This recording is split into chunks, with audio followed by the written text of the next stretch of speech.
Hello दोस्तों।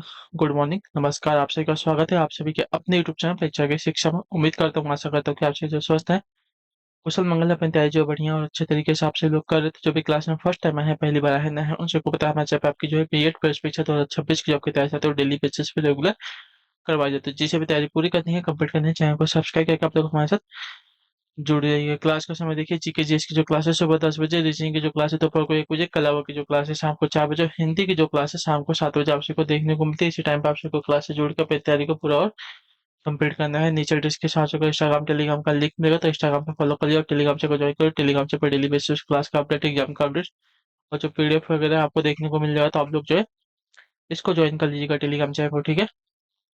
तो चलिए क्लास स्टार्ट करें। पहला क्वेश्चन आपके सामने दिया गया है। क्लास स्टार्ट करने से पहले जिसने तक क्लास को लाइक नहीं किया लाइक करेंगे, शेयर नहीं किया शेयर करेंगे, और जिसने तक चैनल को सब्सक्राइब नहीं किया चैनल को सब्सक्राइब कर लीजिएगा, ठीक है। चलिए, और आप सभी को हैप्पी होली। जिसकी भी होली आज है उन सभी को हैप्पी होली। चलिए क्लास स्टार्ट करते हैं। निम्नलिखित में से किस नदी का उद्गम जो है स्थल भारत के बाहर है? किस नदी का उद्गम स्थल जो है भारत के बाहर है? ब्रह्मपुत्र का, गंगा का, यमुना का या नर्मदा नदी का? तो इसका आंसर हो जाएगा ऑप्शन नंबर ए, ब्रह्मपुत्र, ठीक है। ब्रह्मपुत्र नदी का उद्गम जो है तिब्बत के मानसरोवर के निकट चेमायुंग डुंग नामक ग्लेशियर से हुआ है, ठीक है। और तिब्बत में इसको जो है सांगपो कहते हैं, ब्रह्मपुत्र नदी को, ठीक है। चलिए अगला क्वेश्चन देखेंगे, दूसरा नंबर। एड्स का विस्तृत रूप क्या है, बताइए। एड्स का विस्तृत रूप चुनिए। तो एड्स का विस्तृत रूप अगर देखा जाएगा तो आपका राइट आंसर हो जाएगा एक्वायर्ड इम्यूनो डेफिशिएंसी सिंड्रोम, ठीक है। Acquired immuno deficiency syndrome AIDS का फुल फॉर्म होता है। तो ऑप्शन नंबर जो आपका सी दिया गया है आपका सही उत्तर हो जाएगा। क्लियर। चलिए, और विश्व एड दिवस जो आपका 1 दिसंबर को मनाया जाता है। अगले क्वेश्चन को देखेंगे, आपका तीसरा नंबर। प्रछन्न या छिपी बेरोजगारी का परिणाम क्या होता है, बताइए। प्रछन्न या छिपी बेरोजगारी का जो परिणाम है क्या होता है? तो प्रछन्न या छिपी बेरोजगारी का आशय जो है अनुत्पादक कर्मचारियों की संख्या में वृद्धि होता है, ठीक है। तो ऑप्शन नंबर आपका जो डी दिया गया आपका राइट आंसर हो जाएगा। मतलब जहाँ पे उनकी जरूरत नहीं है वहां पे भी वह काम कर रहे हैं फालतू में। वह नहीं रहेंगे तो भी जो है काम हो सकता है, उत्पादन उतना ही होने वाला है। उनके रहने या ना रहने से कोई फर्क नहीं पड़ने वाला है। कहने का मतलब वही है, ठीक है। तो प्रचंड बेरोजगारी का परिणाम क्या है? तो अनुत्पादक कर्मचारियों की संख्या में वृद्धि, ठीक है। तो ऑप्शन नंबर जो आपका डी दिया गया है राइट आंसर। अगला क्वेश्चन देखेंगे आपके सामने, चौथा नंबर। चंबल नदी किन राज्यों से होकर बहती होती है? चंबल नदी जो है किन राज्यों से होकर बहती है? तो चंबल नदी की अगर बात करेंगे तो आपका राइट आंसर यहाँ पे क्या हो जाएगा? तो चंबल नदी जो है मध्य प्रदेश, उत्तर प्रदेश और राजस्थान से होकर बहती है, ठीक है। उत्तर प्रदेश, मध्य प्रदेश और राजस्थान से होकर बहती है। तो ऑप्शन नंबर हमारा जो सी दिया गया है राइट आंसर हो जाएगा, ठीक है। चंबल नदी का प्राचीन नाम आपका चरमाती था, ठीक है। यह नदी जो है जानापाव पर्वत महू से निकलती है। जानापाव पर्वत महू से निकलती है, ठीक है। चलिए पांचवा नंबर है। वह इतालवी यात्री जिसने विजयनगर साम्राज्य का अत्यंत प्रशंसात्मक विस्तृत वर्णन किया है वह है कौन थे? वह इतालवी यात्री जिसने विजयनगर साम्राज्य का अत्यंत प्रशंसात्मक विस्तृत वर्णन किया है वह कौन है? आपका राइट आंसर हो जाएगा निकोलो कोंटी, ठीक है। ऑप्शन नंबर जो आपका बी दिया गया है आपका सही होगा। निकोलो कोंटी वह इतालवी यात्री है जिसने विजयनगर साम्राज्य का अत्यंत प्रशंसात्मक विस्तृत वर्णन किया है।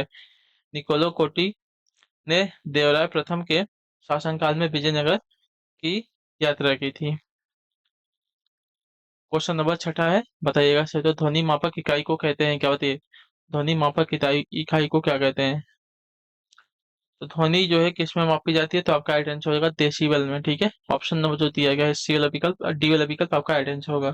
ध्वनि मापक इकाई को जो डेसिबल कहते हैं। डेसिबल अर्थात बल का 10वां भाग एक भौतिक इकाई होता है जो सबसे हल्की ध्वनि पर आधारित होती है, ठीक है। चलिए, बल का 10वां भाग याद रखिएगा, ठीक है। हरित गृह प्रभाव किस गैस के अधिक मात्रा में होने से बढ़ता है, बताइए। हरित गृह प्रभाव, ठीक है, किस गैस के अधिक मात्रा में होने से बढ़ता है? तो देखिए, इसका राइट आंसर हो जाएगा कार्बन डाइऑक्साइड का। ठीक है, ऑप्शन नंबर जो ये दिया गया आपका सही उत्तर हो जाएगा।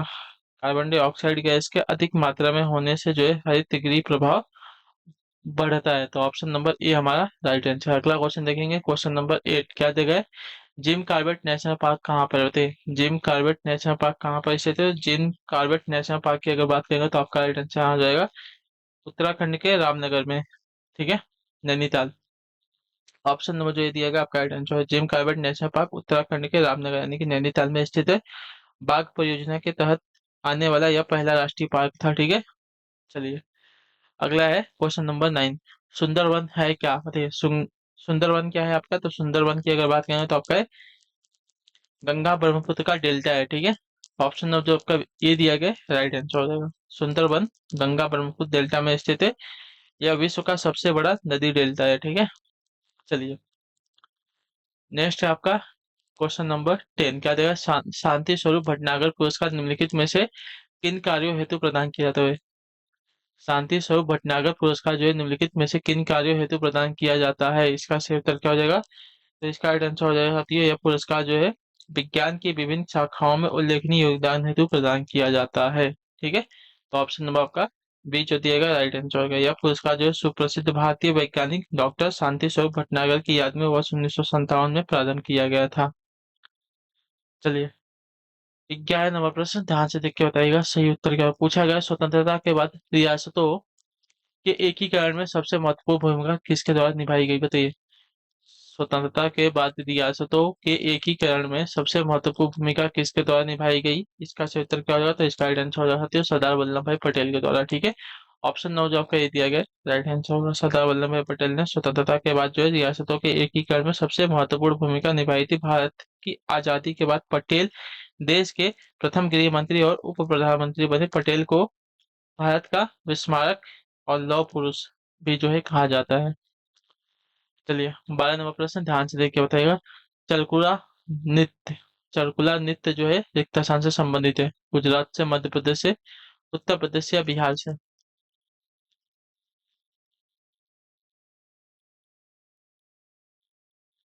देखिए चलकुला नृत्य का संबंध आपका जो है उत्तर प्रदेश से। तो ऑप्शन नंबर जो आपका सी दिया गया है राइट आंसर होगा। ठीक है, क्लियर है। यह नृत्य जो है स्त्री एवं पुरुषों दोनों द्वारा किया जाता है। ठीक है, इसमें जो नर्तक द्वारा सिर पर एक घड़ा उसके ऊपर जलता हुआ दीपक रखकर जो है नृत्य किया जाता है। यह नृत्य जो है होली के दिन या उसके अगले दिन किया जाता है। ठीक है, जैसे कि आज हो सकता है या तो कल हो सकता है। ठीक है, चलिए क्वेश्चन नंबर आपका 13 क्या देगा? हर्षवर्धन की राजधानी कहाँ थी? बताइए। हर्षवर्धन की राजधानी है कहाँ थी? तो हर्षवर्धन ने कन्नौज को अपनी राजधानी बनाया था, याद रखिएगा। ठीक है, तो ऑप्शन नंबर हमारा सी जो दिया गया राइट आंसर होगा। चलिए नेक्स्ट है आपके सामने 15 नंबर। बुद्ध ने अपना पहला उपदेश कहाँ दिया था?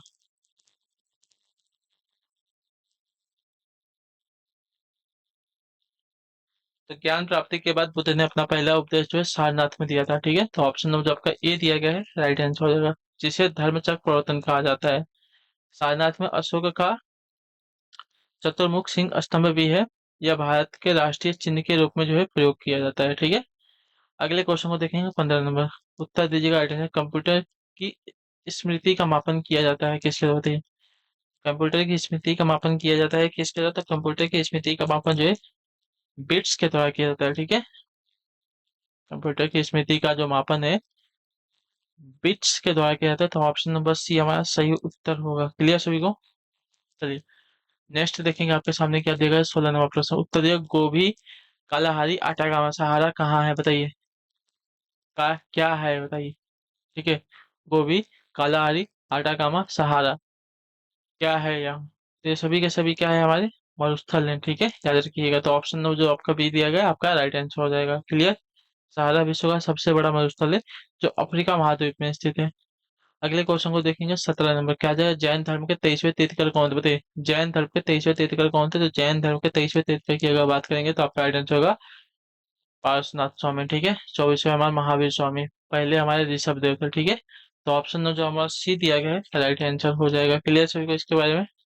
चलिए 24वें महावीर स्वामी, पहले ऋषभ देव, 23वें पार्श्वनाथ स्वामी। ठीक है, अगला क्वेश्चन 18 नंबर, उत्तर देने की कोशिश करें। निम्नलिखित में से कौन सी नदी जो है डेल्टा नहीं बनाती, बताइए कौन सी नदी जो है डेल्टा का निर्माण नहीं करती है।